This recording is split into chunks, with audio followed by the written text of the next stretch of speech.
매년마다 느끼는 것이지만 세월이 참 빠르다, 그런 생각이 듭니다. 우리는 지난 2022년을 마무리하고 이제 2023년 1월 1일 첫 번째 주일 예배를 하나님 앞에 드리고 있습니다. 세월이 참 빠른데 이 빠른 세월을 막을 수 있는 사람은 사실 아무도 없습니다. 이 빠른 세월을 막을 수 없다고 한다면 이 빠르게 지나가는 이 세월 속에서 우리는 어떠한 삶을 살아야 될까? 그것을 다시 한번 생각해 보는 거죠. 왜 빠르냐?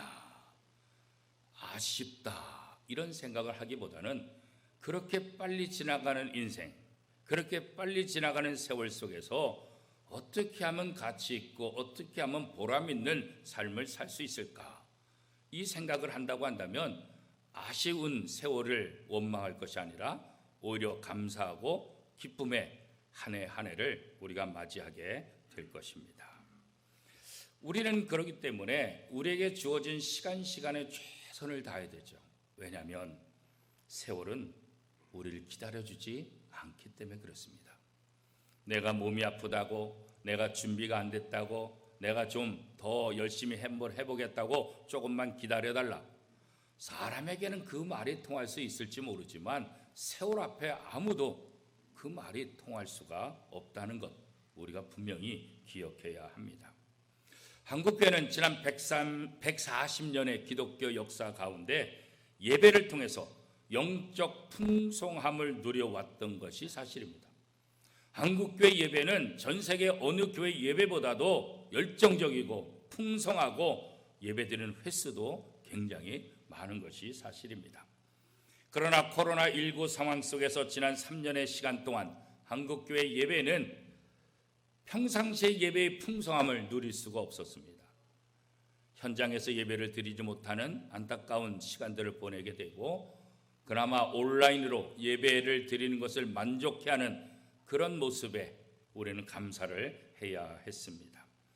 이 코로나19 동안 우리는 지금까지 겪지 못했던 것들을 겪으면서 새로운 도전을 온몸으로 받게 됩니다. 140년의 한국 기독교 역사 가운데도 이런 일이 없었어요. 새로운 도전과 새로운 어떤 방향들을 다시 한번 찾게 되는, 한국교회 예배뿐만 아니라 한국교회가 앞으로 어떤 교회로, 어떤 모습으로 이 세상을 또 한국 사회 속에서 역할을 감당해야 될 것인가, 하여튼 많은 물음들을 우리에게 주었던 기간이다. 그런 면에서 코로나19가 우리에게 힘든 시기였지만 또 한편으로는 교회가, 성도가 무엇을 해야 되는지를 다시 한번 돌아보게 하는 의미 있는 시간이었다, 이렇게 생각할 수 있습니다.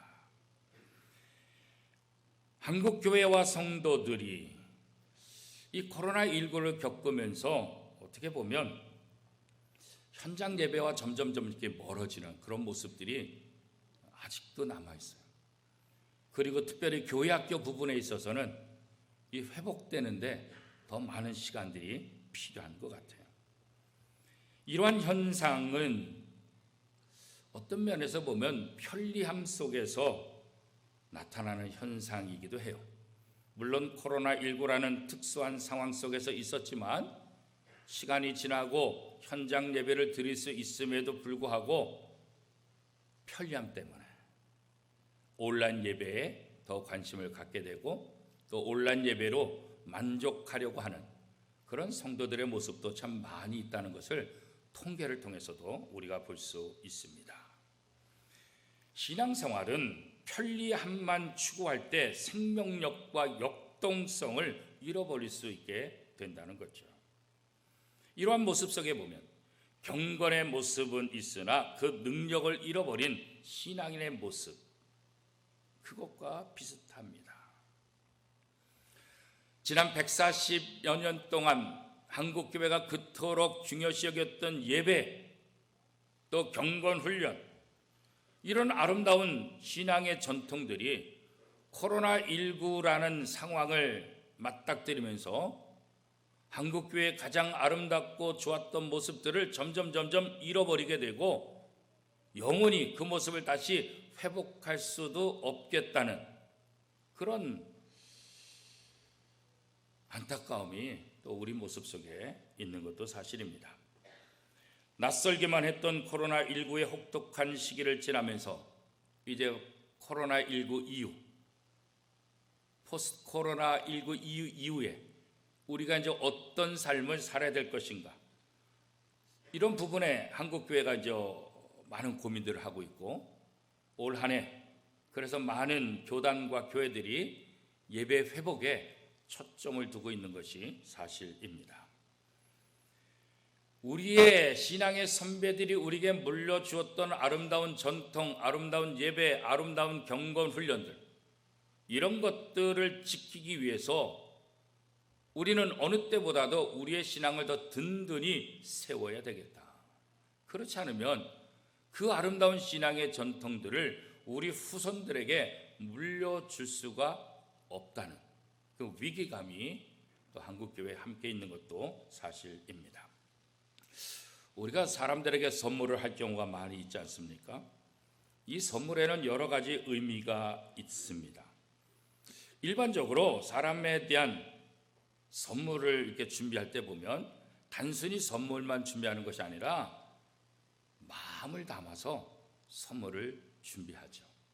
그래서 선물을 드리면서 조그만 카드를 쓸 때 대부분 어떤 카드 내용을 쓰냐면 마음을 담아서 이 선물을 드립니다, 그런 거죠. 그러니까 선물만이 아니라 내 마음을 담아서 이렇게 표현합니다, 이렇게 하는 거죠. 그러니까 선물이라는 것은 단순히 물건을 주는 것 같지만 실제적으로 뭐예요? 내 마음을 주는 거예요. 내 마음을 선물이라는 도구를 통해서 전달하는 거다. 그러니까 내 마음을 드립니다, 이렇게 이제 얘기할 수 있는 거죠. 구약 성경에 보면 제사를 드리라고 하나님께서 이스라엘 백성들에게 명령을 하시는데, 이 구약에 있는 제사법도 비슷해요. 하나님은 제물을 기뻐하시는 하나님이 아니에요. 하나님은 제물을 드리는 그 사람을 기뻐하세요. 그 사람의 태도, 그 사람의 마음을 받기를 원하는 거예요. 그런데 그 하나님 앞에 예배하는 사람들의 마음을 어떻게 표현할까? 그게 바로 제물이라는 거예요. 이 제물을 통해서 제사를 드린 사람들의 마음을 하나님 앞에 표현하는 거예요. 그 단적인 예가 가인과 아벨의 제사를 우리가 들을 수 있죠. 이 창세기 4장 4절 5절 말씀에 보면 아벨은 자기도 양의 첫 새끼와 그 기름으로 드렸더니 여호와께서 아벨과 그의 제물은 받으셨으나 가인과 그의 제물은 받지 아니하신지라. 자, 이 말씀을 가만히 살펴보면 하나님은 제물을 준비해서 드리는 사람을 먼저 받으신다는 거예요. 그 사람을 받으시고 그 사람을 받으신 후에 그 사람이 준비한 제물도 받으신다는 거예요. 자, 이 말은 무슨 말이겠어요? 하나님은 제물보다 사람에게 우선순위를 두고 있다는 것을 이야기하고 있는 거죠. 하나님의 백성들에게 이 제사가 왜 이렇게 중요할까?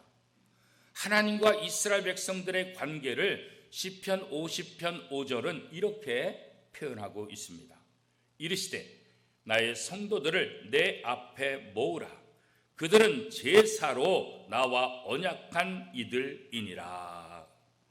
하나님과 이스라엘 백성들의 관계를 어떻게 설명하고 있어요? 제사라는 것을 통해서 하나님과 이스라엘 백성들이 언약을 맺었다, 그런 거예요. 그런 면에서 이스라엘 백성들이 하나님을 섬긴다는 이 부분에 있어서 가장 중요한 매개 역할을 하는 것은 무엇입니까? 바로 제사. 오늘 우리말로 표현하면 예배다, 그렇게 말할 수 있는 거예요. 그러므로 하나님의 자녀들은 하나님이 어떤 분이시며 하나님이 우리에게 원하시는 것이 무엇인가를 분명하게 또 정확하게 알아야 합니다. 하나님과의 백성과의 관계는 어떤 백성이요? 제사를 통해서 언약을 맺은 백성이다. 자, 그런데 만약 하나님께 제사를 드리면서 그 제물에 자기의 마음을 담지 않는 제물을 드린다고 한다면 하나님은 그 사람도 받지 않을 뿐더러 그가 준비한 제물도 받지 않으시겠다. 이게 하나님의 생각이십니다. 그렇죠? 그렇기 때문에 우리는 예배를 드리고 구약에서는 이제 제사를 드릴 때, 오늘 우리가 예배를 드릴 때 더 중요한 것은 뭐냐면 우리의 마음이다. 우리의 마음이 하나님을 온전히 향하고 있어야 된다. 이렇게 얘기할 수 있죠. 성경을 통해서 알려주신 대로 우리는 늘 하나님의 백성으로서 우리의 마음을 온전하게 하나님을 섬기고 존중 여기는 그런 삶을 살아야 되는 거예요. 하나님은 그런 사람들에게 복을 주시겠다 약속하죠. 시편 115편 13절 말씀에 보면 높은 사람이나 낮은 사람을 막론하고 여호와를 경외하는 자들에게 복을 주시리로다. 높은 사람이든지 낮은 사람이든지 이게 중요한 것이 아니라 하나님을 경외하는 사람, 하나님 앞에 참된 예배를 드린 사람에게 하나님께서 복을 주시겠다. 그렇게 말씀하고 있죠. 예수님께서도 사람들이 날마다 하나님께 마음을 다하고 존중하며 하나님을 높이는 삶을 사는 것, 그것이 뭐냐? 영과 진리로 예배하는 삶이다. 이렇게 말씀하시죠. 요한복음 4장 23절, 24절 말씀입니다. 아버지께 참되게 예배하는 자들은 영과 진리로 예배할 때가 오나니 곧 이때라. 아버지께서는 자기에게 이렇게 예배하는 자들을 찾으시느니라. 하나님은 영이시니 예배하는 자가 영과 진리로 예배할지니라. 아멘. 그러므로 하나님께서 기뻐 받으시는 인생은 뭐냐? 마음을 다하여 하나님을 사랑하고 존중 여기며 영과 진리로 예배자의 삶을 사는 인생, 그 인생이 복 있는 인생이고 그 인생을 하나님께서 기뻐 받으신다. 이렇게 말씀하는 거죠. 그런데 우리가 한 가지 기억할 것이 있습니다. 구약 성경에서 제사와 관련이 가장 깊은 것은 무엇이냐면 제물입니다. 제사를 드릴 때 제물 없이 제사를 절대로 드릴 수 없어요. 제물 없는 제사는 제사라고 말할 수가 없다는 거죠. 오늘 우리말로 표현하면 우리가 예배를 드리러 올 때 우리에게 가장 중요한 것이 뭘까? 또 한편은 뭐예요? 예배 드리러는 우리도 있지만 또 한편은 뭐예요? 헌금이 얼마나 중요한지를 이야기하고 있는 거죠. 그렇지만 헌금, 특별히 10의 1조는 성도들에게 사실 굉장한 부담감이 되죠. 구약 성경에서도 가난한 사람들은 염소나 양이나 소를 드리기 어려우니까 그럴 때는 새를 드리기도 하고 아니면 곡식으로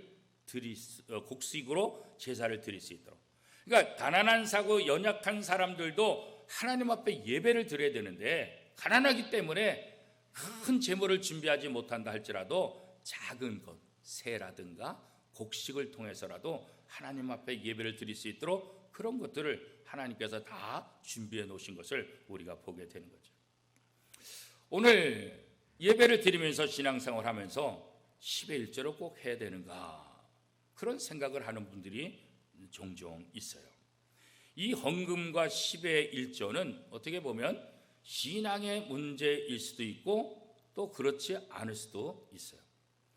그렇지도 않을 수도 있다는 것은 뭐냐면 천성적으로 어떤 사람들이 자신이 인생을 살면서 어떤 의무에 대해서 충실히 다 잘하는 사람이 있어요. 그런 사람들은 교회 신앙생활하면서 헌금에 대해서 11조에 대해서 그렇게 크게 부담을 갖지 않는다는 거예요. 예를 들면 이런 얘기를 해요. 동창회 회비를 잘 내는 사람은 헌금도 잘한다 그런 거예요.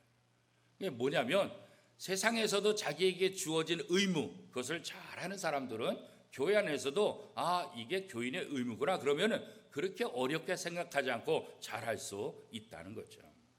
그런 성향 때문에 또 헌금하는 부분들도 11조 하는 부분들도 부담 없이 할 수 있다는 거예요.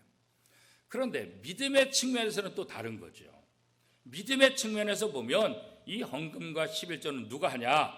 하나님의 은혜를 경험하고 하나님의 은혜를 통해서 내가 죄사함 받고 하나님의 사랑을 받았다는 이런 결단, 이런 은혜를 경험한 사람들이 헌금을 또 10의 1조를 기쁨으로 할 수 있다는 거죠.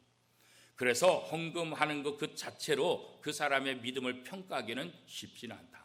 왜냐하면 그 사람들의 일반적인 성향 때문에 헌금을 잘하는 사람도 있고 또 다른 한편으로는 은혜의 결단의 모습으로 또 헌금하는 사람도 있다. 이렇게 이제 볼 수 있죠.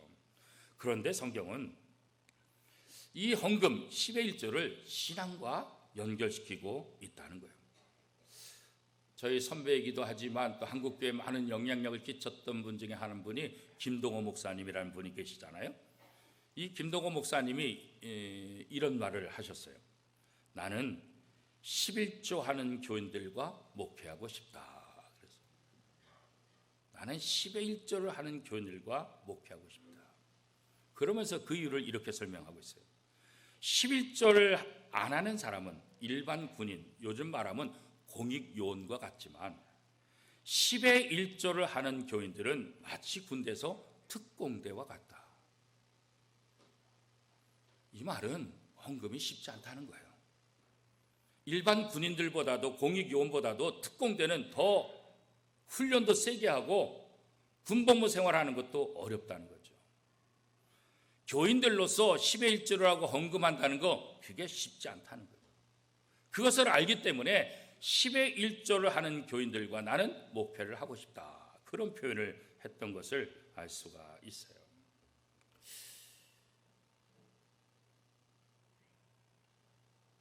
내 수입의 10분의 1을 하나님 앞에 드린다. 다시 쉽지 않죠. 10분의 1. 이 숫자만 생각하면 굉장히 떨릴 수가 있어요. 그렇기 때문에 헌금과 11조는 신앙의 결단이 없으면 하기 힘든 거예요. 11조를 하면서 왜 아깝다는 생각을 할까요? 내 것 중에서 10분의 1을 드린다라고 생각하니까 아까운 거예요. 근데 성경은 어떻게 말씀하냐면 네 것 중에 10분의 1을 드려라 이렇게 말하고 있지 않아요. 내가 너에게 준 것 중에 10분의 1을 드려라 이렇게 말하고 있는 거예요. 그러니까 내 것이라고 생각하면 아까운 거예요. 그런데 하나님께서 주신 것 중에 10분의 1을 드린다 생각하면 이게 감사가 되는 거예요. 은혜가 되는 거예요. 전혀 달라지는 거예요. 우리가 잘 아는 말라기 3장 8절에서 10절까지 말씀해 보면 이렇게 기록하고 있어요. 사람이 어찌 하나님의 것을 도둑질하겠느냐?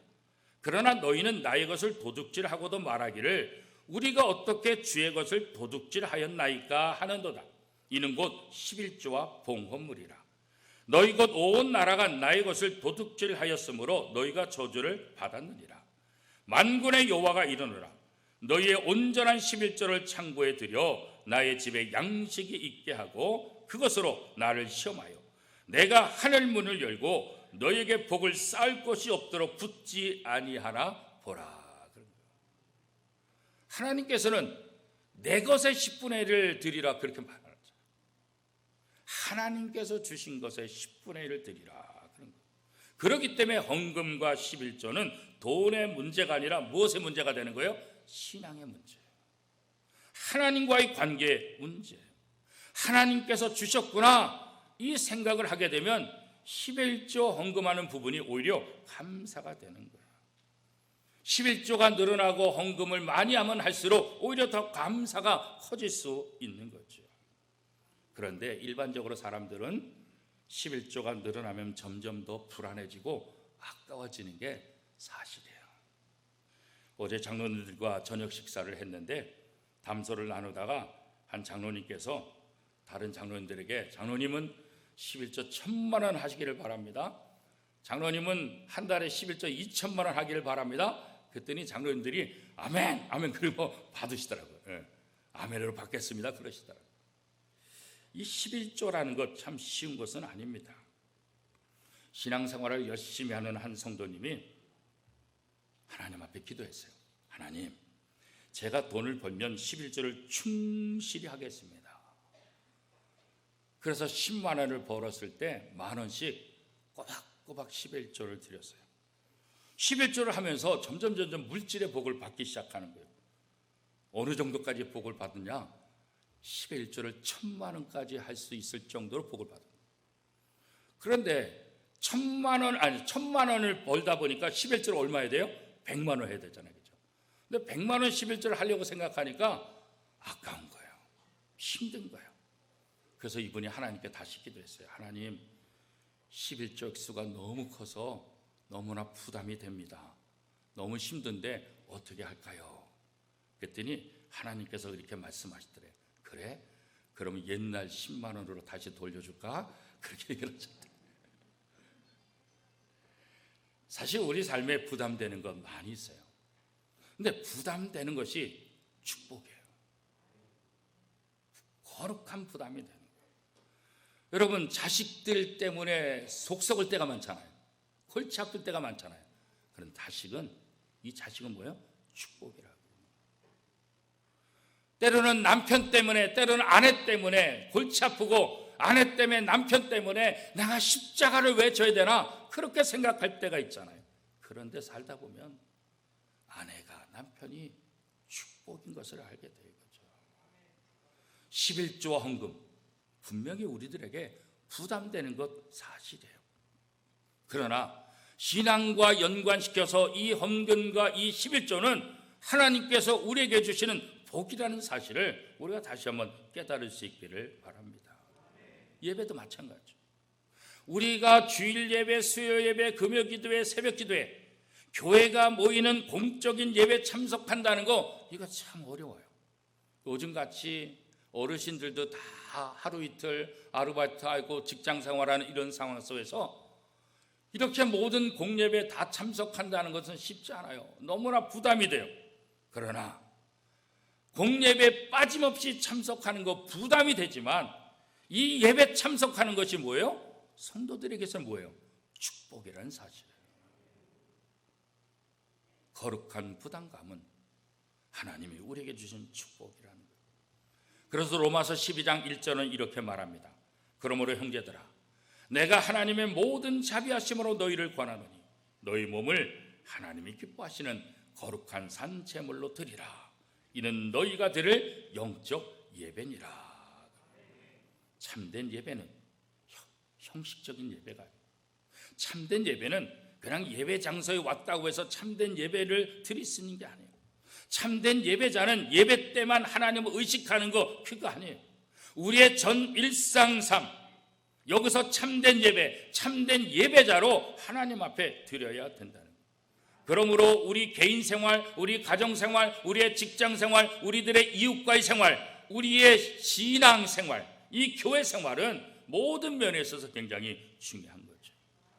우리의 삶에서 하나님과 하나님의 나라를 드러내므로 요셉과 같이, 다니엘과 같이 세상과 세상 사람들이 그런 요셉과 다니엘을 보고 하나님을 높이고 하나님을 찬양하고 하나님을 믿는 사람들이 많아지는 것, 이게 바로 온전한 예배, 온전한 예배자로 삶을 살아가는 우리를 통해서 이 땅에 이루어지기를 하나님께서 원하시는 것입니다.